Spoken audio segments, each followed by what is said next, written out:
As long as we're talking about the ruler and measurements, let's take a look at the control pane again. What I'm going to show you now is not exclusive to the control pane, but we'll show it to you there. Let's say I've got my black arrow selected, and this box right here is 52 P6, 52 picas and 6 points.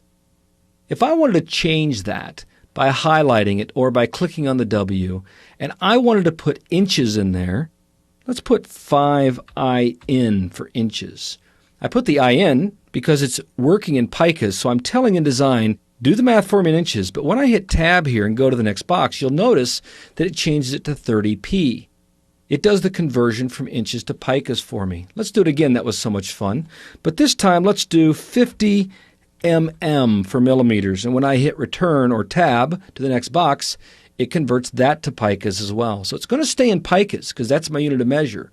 But I can enter the shortcuts for different units of measure. And they are cm for centimeter, IN for inches, P for picas, K for kilometers. Okay, we don't have that one, but we do have mm for millimeters. So if you can memorize those shortcuts for the unit of measure, that'll be handy for you to work in whatever unit of measure you want to. I'm going to hit Control-Z or Command-Z to undo. The other thing InDesign does that's really handy is it does the math for us. Let's say I want this box to be half the height that it is. I can put my cursor right after this unit of measure, 22p 5.333. What is half of that? Quick. 22p 5.333 divided by 2.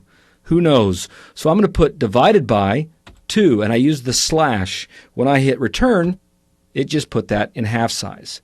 Now, some of you Quark users are thinking, Quark's done that for years. And you're correct. The one thing that Quark can't do is percentages. So I could say, I want this box to be 80%. So I'm going to take times, or the asterisk, 80%. And when I hit enter, it takes that box to 80% size. Let me undo that. Let's say we're creating a new document. File, New, Document.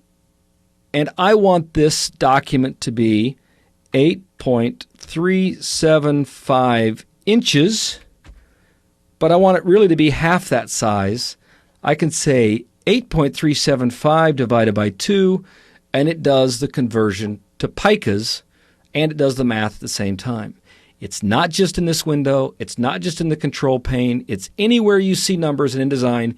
It will do the math, and it will do the measurements for you.